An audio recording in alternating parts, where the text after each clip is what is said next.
Hi everybody, welcome back. I'm Coach McCreary from Baseball by the Yard.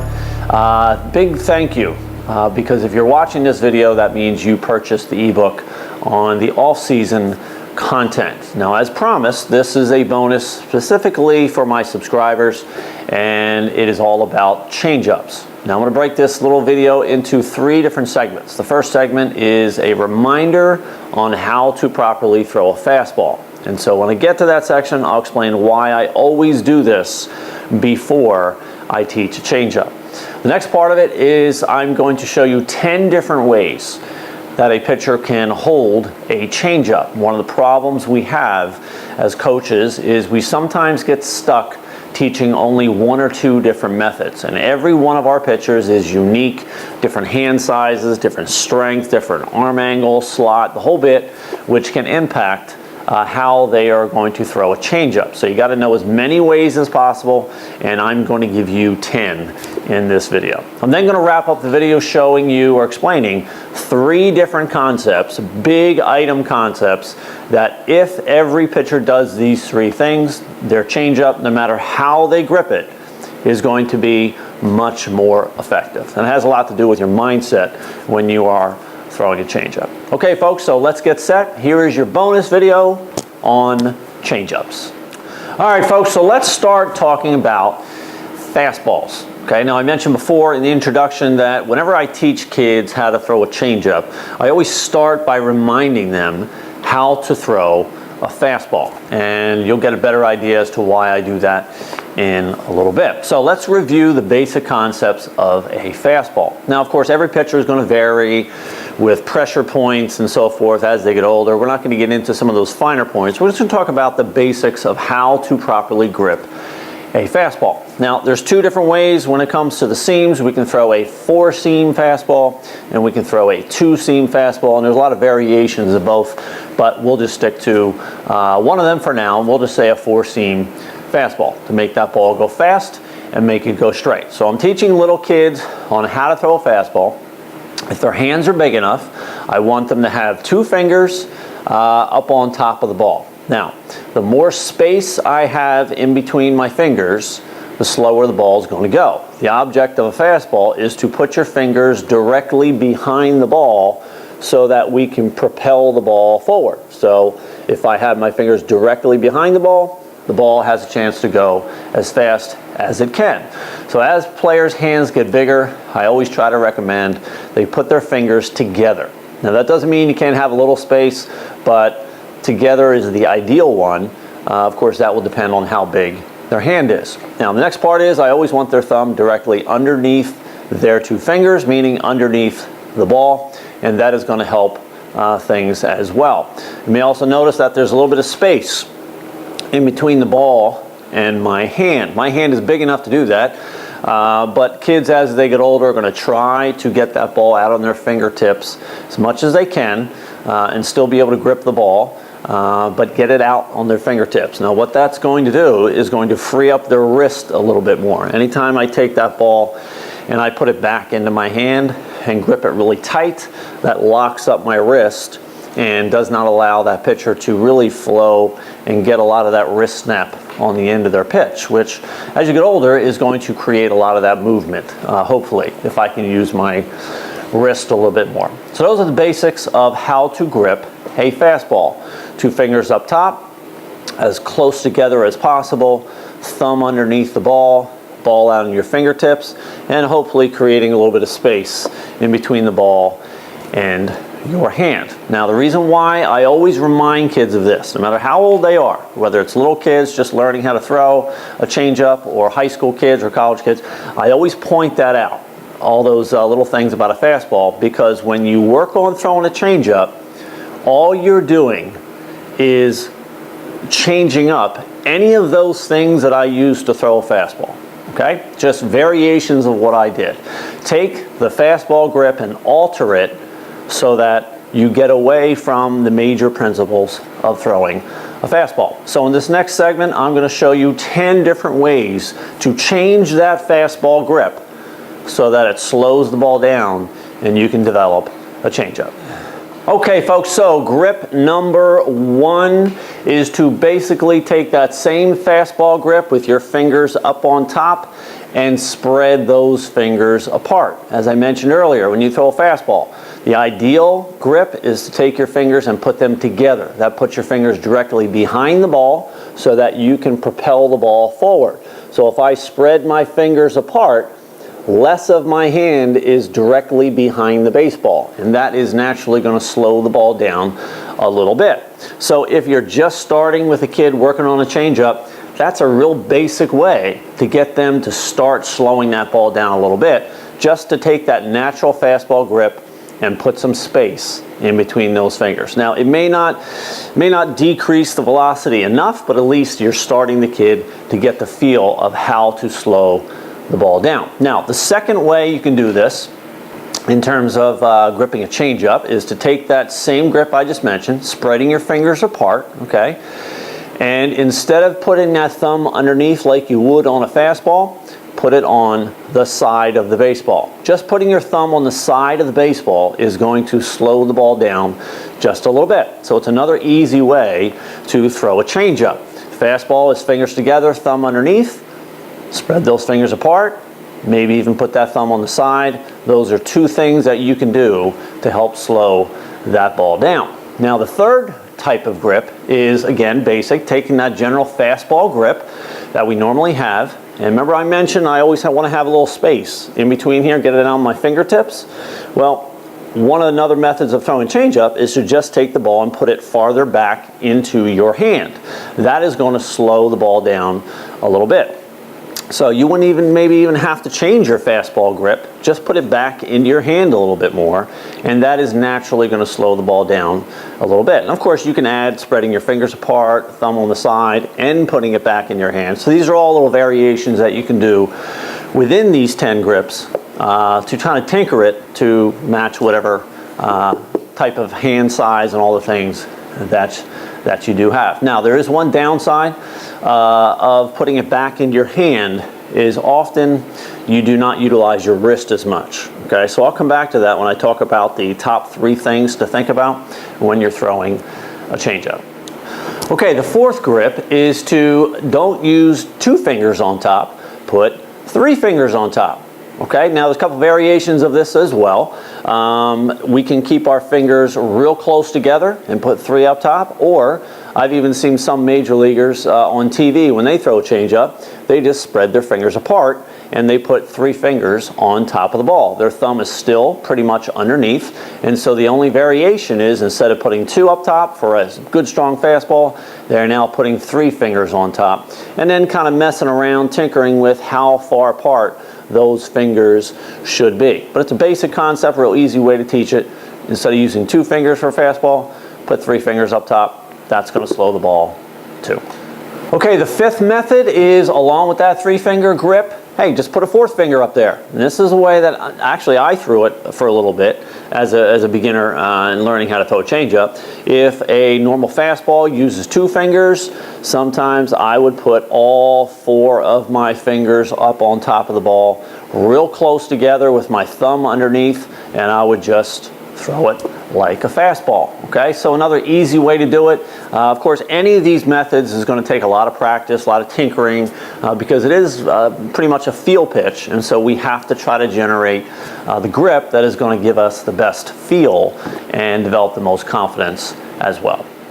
Okay, the 6th grip that I'll show you today is, I think, probably the best way, probably the most effective way that I have taught kids, particularly at the high school and college and professional levels, on how to properly throw a changeup. Now, probably the most popular one that kids learn is called a circle changeup. And so this grip here for number 6 is an attempt to kind of get them started into that circle change grip. Okay, so here is the basic concept.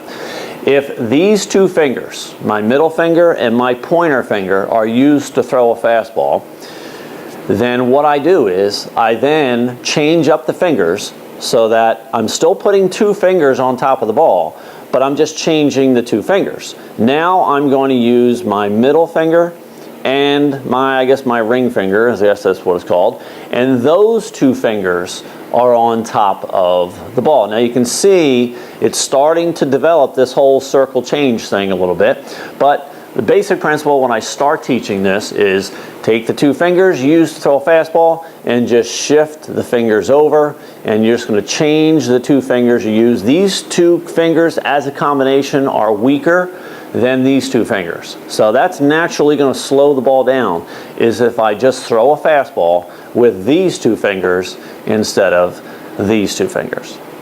Okay folks, grip number 7 through number 10 are all going to be involved with the circle changeup. Now for number 6, I talked about changing your fastball grip from these two fingers to the other two fingers, and so now we're going to take that variation and turn it into a circle changeup. But there are different ways to throw a circle changeup. Some are much more effective than others, and so you got to tinker with these various different types. So number 7 is a circle changeup, which basically means we're taking those two fingers that I mentioned in number 6, putting them on top of the ball, and this variation of the circle changeup takes the thumb and brings it up to your pointer finger. Okay, so we're not leaving that thumb under the ball. We are taking that thumb and putting it on the side and bringing it up to your pointer finger, and that's how you're going to throw a changeup. Some guys feel that that is more comfortable, more effective as a circle changeup. Okay, number 8 is also a circle changeup. Same concept, but instead of bringing your thumb up to your pointer finger, the thumb stays under the ball for number 8, and your pointer finger goes down to your thumb. Now, this is basically the traditional circle changeup. And when people talk about a circle changeup, this is kind of the grip that they're referring to. Okay, this is the ideal circle changeup, is the two fingers are on top, and you take that pointer finger and you drop it down and form a little bit of a circle as it touches your thumb. However, as I mentioned in the previous grip, some guys like to keep that pointer finger up and they bring their thumb to the finger. Okay, so again, these are just variations of a circle changeup. Find the one that works best for you. Okay, so that brings us to number 9. It's also a circle changeup, and this involves the other side of the ball. Okay, so whether you decide to bring that pointer finger down to the thumb or keep it up and bring the thumb to the finger, we've already decided that. Now we're going to take a look at the other side of the ball. Now you'll notice that my pinky finger, when I throw this particular circle changeup, is in the center of the ball. It's on the side of the ball. Okay, now that is comfortable for some guys, and so that is number 9. You take that normal circle change grip, and this middle finger, this pinky finger goes on the side of the baseball. Now, changeup was one of my better pitches, and I developed a few different types of changeups depending on the batter, the situation, and so forth. So if I had a right-handed batter, what I was able to do when my changeup was very effective is I didn't want my changeup to be tailing back into his bat. Okay, I would rather have that changeup go straight, or even better, cut a little bit away from a right-hander's bat. Okay, almost like a left-hander changeup would tail away from a right.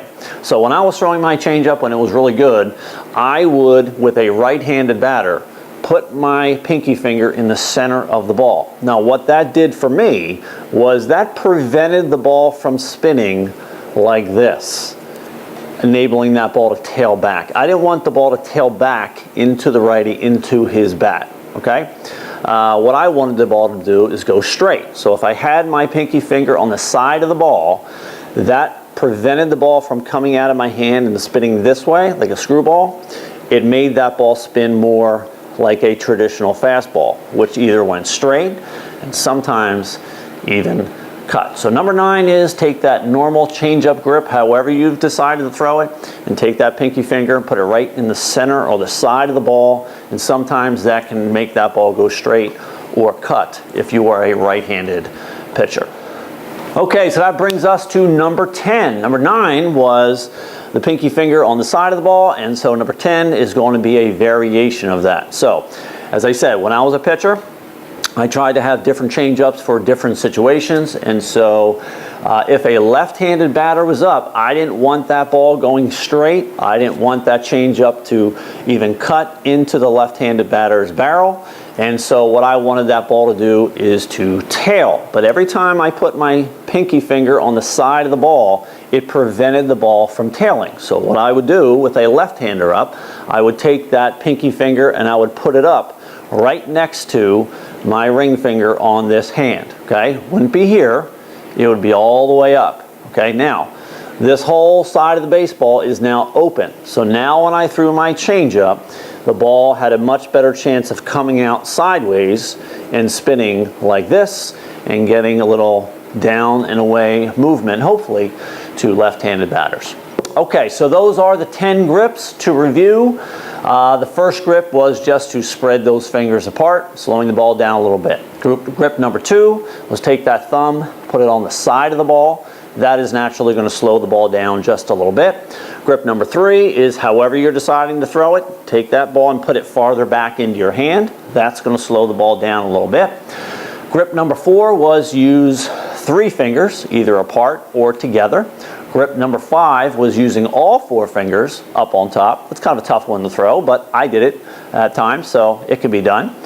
Grip number 6 was to change the 2 fingers that are on top of the ball. Instead of using your fastball 2 fingers, shift those fingers over, and now you're using these 2 fingers to throw a fastball. Grip number 7 is the start of a circle changeup where I take my thumb and I bring it up to my finger. Grip number 8 is I do the opposite. I leave my thumb underneath the ball, I take my finger down to my thumb. Grip number 9 is to take that pinky finger and put it on the side of the ball. And grip number 10 is take that pinky finger and bring it up to my ring finger. Each one of those grips is going to do slightly different things. And again, one size does not fit all. How big the kid's hand is, their arm strength, their arm slot is all going to go into factoring which grip to do. And so the key for pitchers is to try every one of these and tinker with them. Try different pressure points, grips, and so forth, switch things up. So even though I gave 10 different grips today in this short video, there's a lot of variations to each one of those 10. So practice them, pick which one works best for you and is more effective. Whatever one works, that's the one you use. Okay, now let me shift on to the last part of this video, and that is to get you the 3 main mental concepts you need to do if you are throwing a changeup. Okay folks, welcome back, and here we go into the last part of this little video just for subscribers as a bonus for purchasing that off-season ebook. Now, I'm going to go over the 3 biggest things that pitchers must do if they want to have an effective changeup. And it does not matter which of those 10 grips they've picked or if they've developed one of their own. It makes no difference how they're holding it. If they do not do these 3 things, they're going to have some trouble throwing a changeup. So, number 1 is a phrase that I always give all the time to my pitchers, whether in their bullpen or coming out of a game and I'm talking about their changeup. And the phrase is, hold it like a changeup, throw it like a fastball. One of the biggest problems guys have at every level is they tip off their changeup. Okay? They think, well, I need to slow the ball down. That's the point of a changeup. The problem with having that mentality is your brain starts to slow your arm down. Okay? And when I throw the ball, if that batter detects any type of difference in the velocity of my arm, then they're going to know what's coming. Something different than a fastball is coming. So the first mental part of this concept of a changeup is, I don't care how you're holding this changeup, but you've got to hold it like a changeup and you got to throw it like a fastball. So I tell them, every cell of your body thinks fastball. The only part of your body that says changeup is your fingers. Okay? Everything else is a fastball. Mechanics are exactly the same, arm angle, everything is the same as your fastball. So, hold it like a changeup, throw it like a fastball. That is concept number 1. Okay, concept number 2 is what I alluded to a little bit while ago, and that is your arm speed. I don't care how hard I don't care what grip you use to throw your changeup. If you alter your arm speed in any way, the batter is going to know what's coming. Okay, so number 1 and number 2 are connected. Number 1 was hold it like a changeup, throw it like a fastball. And number 2 is keep your arm speed up. The speed of your arm is what is going to fool the batter. It's not the speed of the pitch. Okay, because if the batter knows a changeup is coming because you've tipped it off, it doesn't matter how you hold it. It doesn't matter how slow it is. If the batter knows something slower is coming, he's going to be able to adjust and be able to put the bat on the ball. So the batter is not going to react to the speed of the pitch. The batter is going to be fooled by the speed of your arm, because coming out of your hand, everything looks like a fastball. And so he reacts to your arm speed, and then when the ball's on its way and he starts to swing, oops, now he's way out in front. So don't think changeup, think fastball, and keep that arm speed at just as fast as your fastball. Okay, folks, the third major tip and the final tip that I'll give you today is for pitchers: when you are throwing a changeup, throw it right down the middle of the plate. This is one of the problems that a lot of kids have, even at the higher levels, is they try to be too perfect with their changeup. Okay, now let's talk about the concept of a changeup. The goal of a changeup, the concept, is to get that batter to be out in front, to screw with his timing. So if I take a good hitter and I fool him, I'm holding it like a changeup, I'm throwing it like a fastball, my arm speed is up, and I get that hitter to jump, and I get that hitter to think a fastball's coming, he is way out in front of this ball. I don't want him to miss the ball. Okay, I want him to try to put it in play. So if I am too fine, okay, many times the batter is going to take that changeup. I don't want him to take the changeup. I want him to swing at it, because if a batter is way out in front, I don't want him to miss it, because if he misses it, he gets another chance. He's still in there and he can swing and he's gathering information. If I got him, meaning he's way out in front, I got him. I want him to put the ball in play, because if he does put the ball in play, it's not going to be hit very well. It's probably going to be a little rollover ground ball, and that's an out. That's what I want. So a lot of pitchers make the mistake is they try to get hitters to swing and miss, and because of that, they try to be too fine. They try to put it on the outside corner, the inside corner. I tell pitchers, take the proper grip, keep your arm speed high, and throw it right down the middle of the plate. You want the batter to think, here comes a fat fastball, and I'm going to unload on that. He goes, oops, now it's a changeup, and now you got him. So don't try to be too fine. Try to get them to swing the bat and hit the ball, and that means just aim for the center of the plate. And you'll be surprised when you try to get batters to hit the ball by throwing it right down the middle of the plate. You'll be surprised at how many batters swing and miss, and you'll get your strikeouts without even trying to get batters to swing and miss. Okay, folks, well, that's going to wrap up your bonus video. I hope you learned something here today. We went through basics of a fastball. We went through 10 different grips and even some variations of those. And then I wrapped up with the 3 main parts of the mental side of throwing a changeup. So thanks again, folks, for purchasing the ebook on the off-season. Best of luck in your off-season workouts. If I can be of any help at all, shoot me an email. If you have any questions about either the ebook or any of the content for the changeup that I just talked about, feel free to let me know. I love answering questions, and a lot of those questions turn into really good subjects for future posts and videos. So I love your ideas and I love your comments no matter what they are. And if you have a different way of throwing a changeup or a different thing that you emphasize when you're talking about changeups, hey, shoot that to me as well. I'm always trying to learn new things just like you are. All right, folks, well, I'm Coach McCreary signing off. Have a great holiday, everybody. Great winter season, a great off season, and best of luck on your baseball journey. Take care, everybody.